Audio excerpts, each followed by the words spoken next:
Starting off at number 10, we have the universe. The concept generally falls under pantheism, which is a belief that reality is identical with the divine, or said in a different way, that all things make up an all-encompassing and transcendent God, and this is referred to as the universe. Now, the pantheist belief does not recognize a distinct personal God that has any definite form. It is believed that the universe is here to serve all, and we can attract people, circumstances, and thoughts into our lives all through the frequency of our dominant thoughts that we emit into the universe. Next up at number 9, we have Amun-Ra. Amun-Ra was the head of all the ancient Egyptian gods, and in the early Egyptian civilization, Amun-Ra was worshipped as two separate gods. There's Amun, who was the god who created the universe, and then Ra, who was the god of the sun and light. Ra is believed to travel across the sky every single day inside of a burning boat. The god Zeus comes in at number 8. One of the most popular gods in this episode is Zeus. And Zeus is a god of the sky, thunder, law, and justice according to the ancient Greeks. He is viewed as the chief of the other gods, and usually Zeus is portrayed with a scepter in one hand and a thunderbolt in the other hand, and this symbolizes, of course, his dominance, his power, and his authority. The ancient Greek followers today are called Hellenists, and Zeus's name is thought to have originated from the ancient Greek word for bright. Also, another ancient Greek god, or Greek goddess in this case, Aphrodite. Aphrodite is the ancient Greek goddess of love, beauty, desire, and sexuality. Aphrodite had a much wider significance though than the traditional view as just being the goddess of love and sexuality. She was worshipped by men and women as well as heads of state, and she also played an important role in the commerce and the politics and warfare of ancient Greek. Aphrodite was worshipped as the protector of those that traveled by sea, as well as the protector of prostitutes. And she's also comparable to the Roman goddess Venus. Number 6 brings us Ganesha. Ganesha is a Hindu deity with the head of an elephant and the body of a human being. Ganesha is a son of Shiva and the goddess Parvati in Hindu tradition, and he grants success, knowledge, and wealth. In Hinduism, Lord Ganesha is worshipped to start off any sort of occasion or ceremony. Halfway in at number 5, we have the god Horus. Horus was a very important ancient Egyptian god. The name Horus means the one far above, and he's also commonly known as Heru or Har by the Greeks.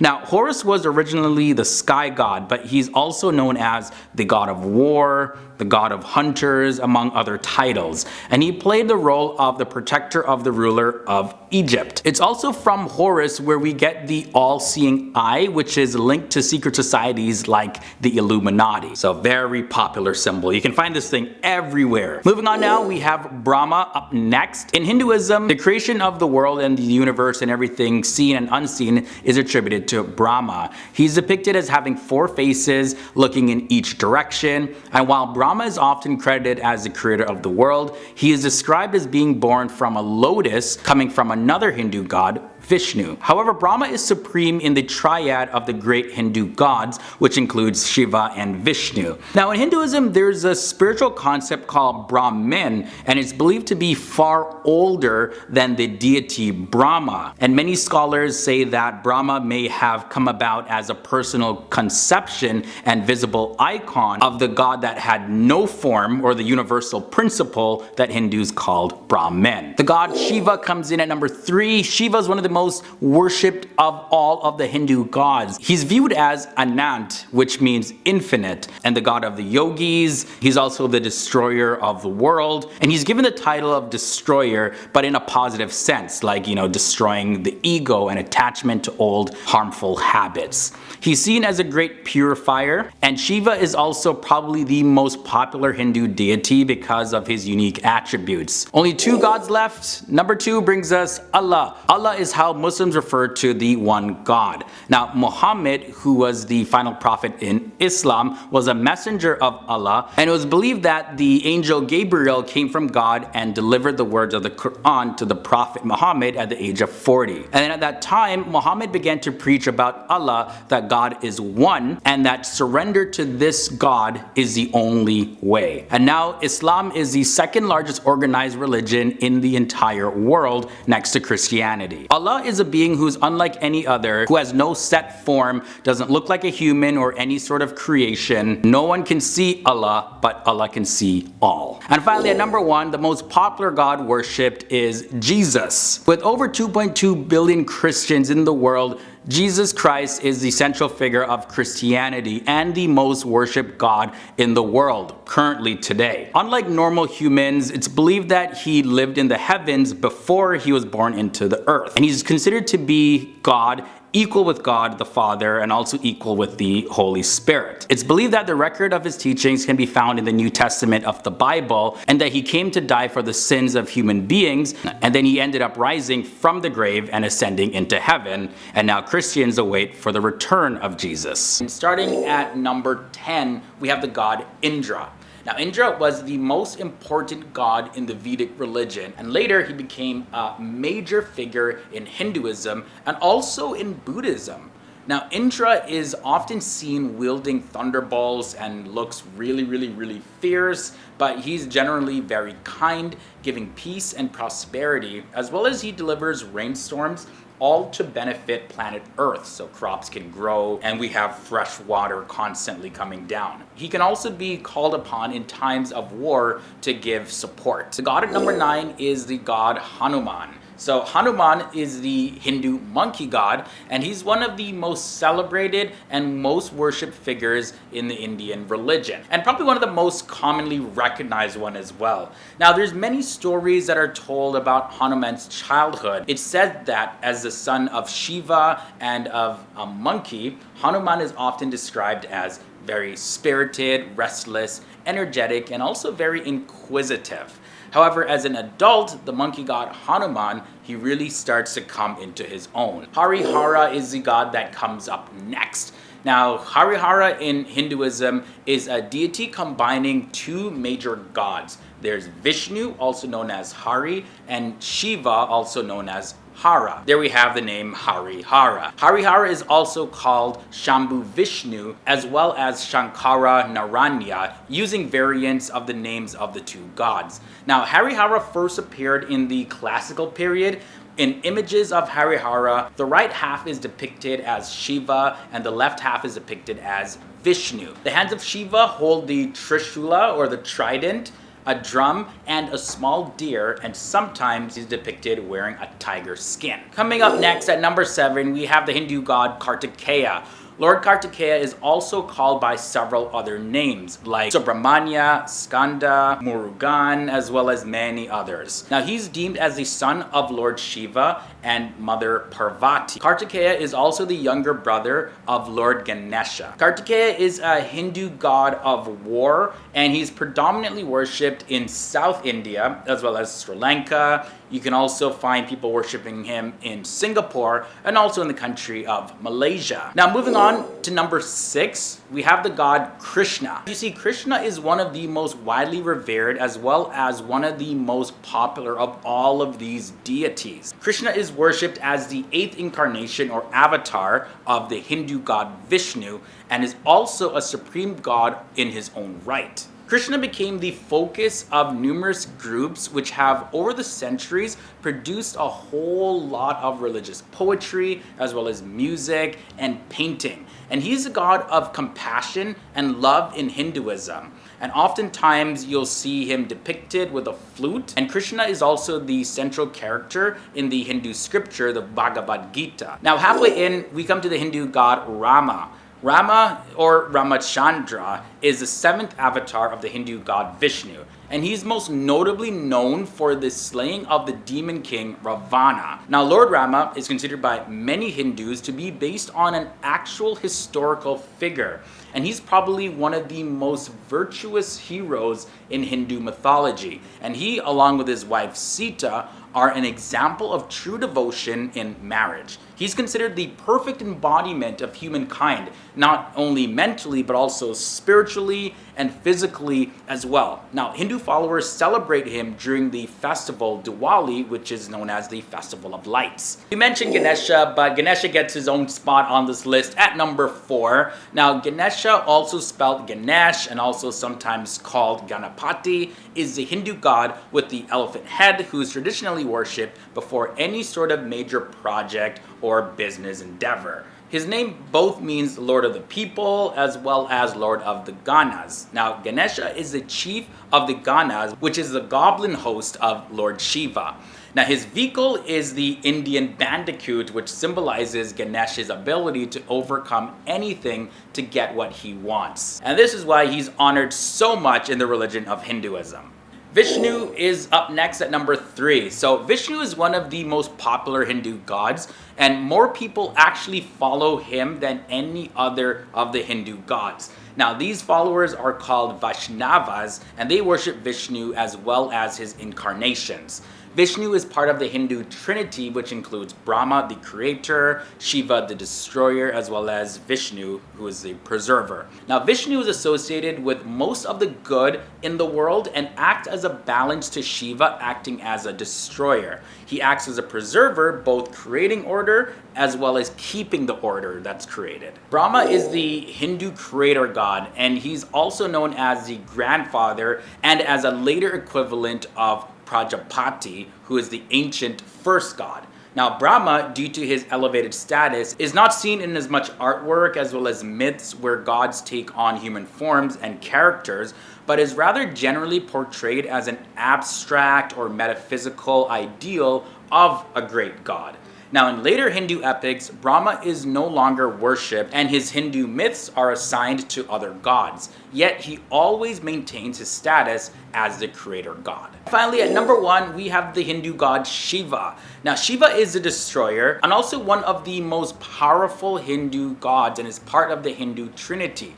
Now, Lord Shiva is perhaps the most complex of the Hindu deities. Shiva represents death and dissolution, destroying worlds so that they may be recreated by Brahma. But he is also considered to be a master of dance and of regeneration. Images of Shiva also show his hair piled on top of his head with a crescent in it and a serpent around his neck. And this serpent around his neck represents the Kundalini, or the spiritual energy within all life. Now, he holds a trident in his left hand, and when he's not represented in his blue-skinned human form, Shiva is usually depicted as a phallic symbol called the Shiva Lingam, and this symbol represents the energies necessary for life in the world, but not just in the world, but for life in the entire universe as well. Starting at number 10, we have Radha. Now, Radha in Hinduism became a loved one of the god Krishna during the period of time when he lived among the Gopas, or cowherds of Vrindavan. Radha was the wife of another Gopa, but was the most loved of Krishna's partners.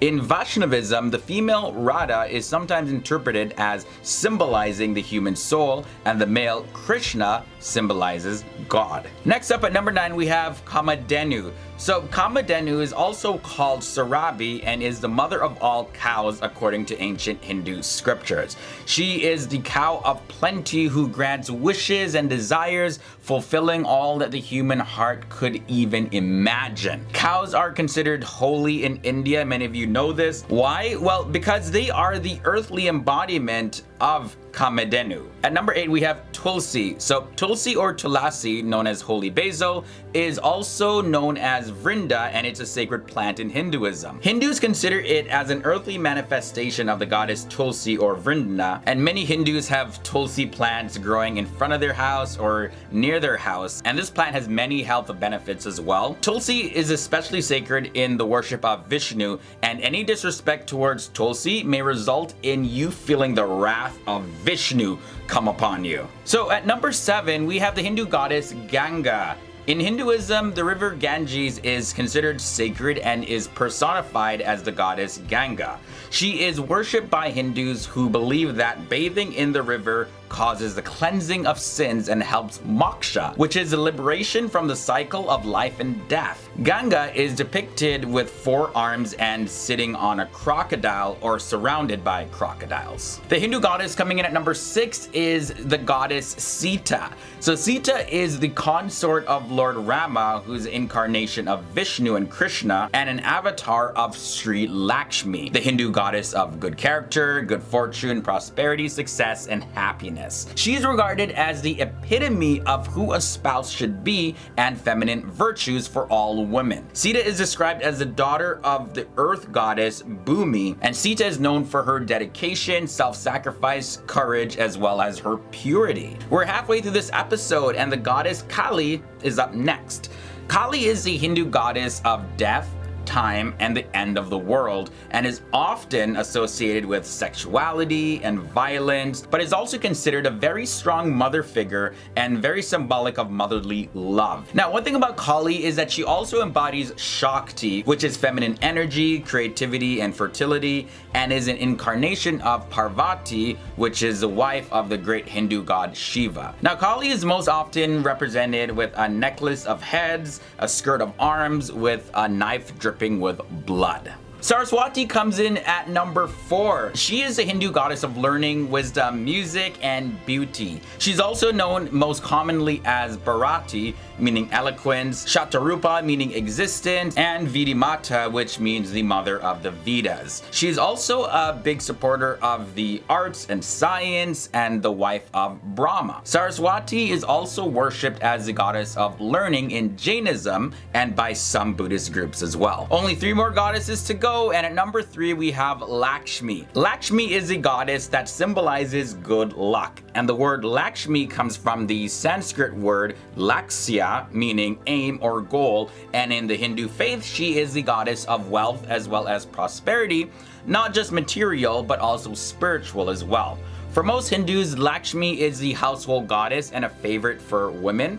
Lakshmi is said to be the daughter of the goddess Durga and the wife of Vishnu. Parvati is at number 2. So Parvati is the daughter of the king of the Parvatas, Himavan, and the consort of Lord Shiva. She's also called Shakti, the mother of the universe. Each of her aspects are expressed as a different name, giving her over 100 names. When depicted with Lord Shiva, she generally appears with 2 arms, but when depicted alone, she's sometimes seen with 4 arms. Now in her hand, you can see her holding things like a trident, a mirror, a rosary, a bell, a dish, goad, sugarcane stalk, or flowers. Now the number 1 most powerful Hindu goddess is the Hindu goddess Durga. In Hinduism, the goddess Durga, also known as Shakti or Devi, is the protective mother of the universe. Being the depiction of the goddess of the universe, there's a whole lot of power that comes with that. And she's the protector of all that is good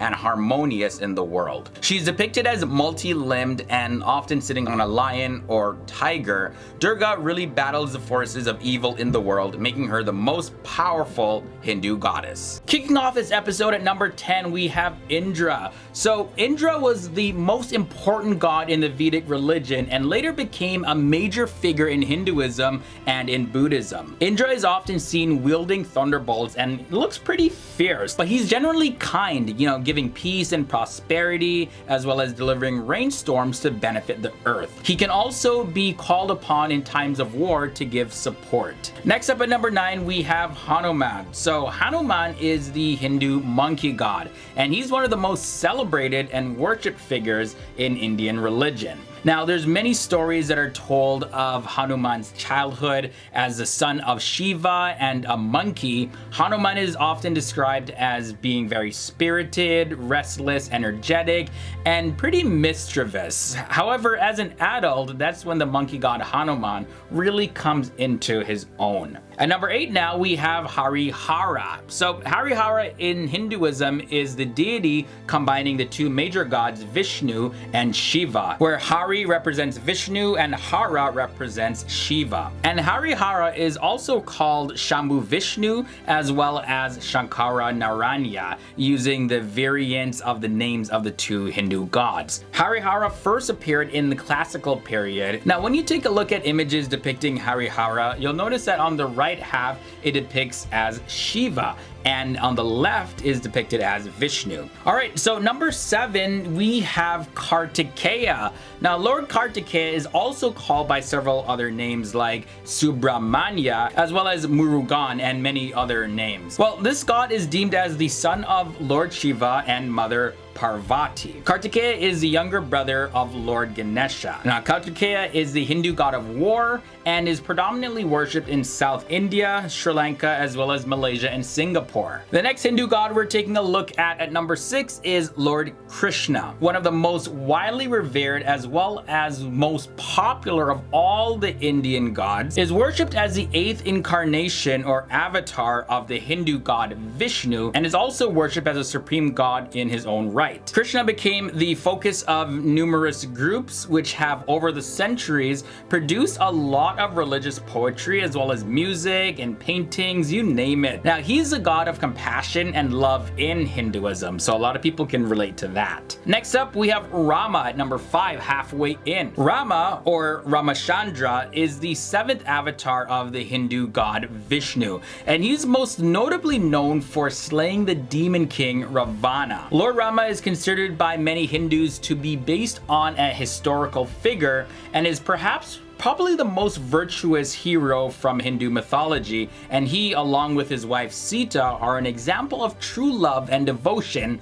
inside of a marriage. Ganesha is in the next spot at number 4. So Ganesha, also sometimes is spelled Ganesh without the A at the end, and even sometimes called Ganapati, is the Hindu god with the elephant head. You've seen this before, and he's traditionally worshipped before any major project or business endeavor. 3 gods left, and Vishnu snatches the number 3 spot, and more people follow him than any other of the gods. Now, these followers are called Vishnavas, and they worship Vishnu specifically as well as all his other incarnations. Now, one thing to note is that Vishnu is part of the Hindu Trinity, which includes Brahma, the creator, Shiva, the destroyer, and Vishnu is known as the preserver. Vishnu is associated with most of the good that happens in the world, as well as acts as a balance to Shiva acting as the destroyer. He acts as a preserver, both creating order and keeping the order. The second most powerful Hindu god is Brahma. Now, Brahma is the Hindu creator god. Brahma, due to his elevated status, is not seen as much in artwork and myths where gods take on human form and characteristics, but is rather generally portrayed as an abstract or metaphysical idea of what they think a god would look like if it didn't take on a human-looking form. In later Hindu epics, Brahma is no longer worshipped at all, and his myths are assigned to other gods, yet he always maintains his status as the creator god. Now, who is the most powerful Hindu god? You probably guessed it right now, it's Lord Shiva. Shiva, as I mentioned, is the destroyer. Lord Shiva is perhaps also the most complex of the Hindu deities. Now, when you see Shiva in temples, you can usually find him represented as a phallic symbol of the linga, which represents the energies that are necessary for life, not just in this world, but also life on a whole in the entire universe. Images of Shiva also shows his hair piled on top of his head with a crescent in it and a serpent around his neck, which represents Kundalini, or the spiritual energy within life. He's also famously portrayed holding a trident in his left hand.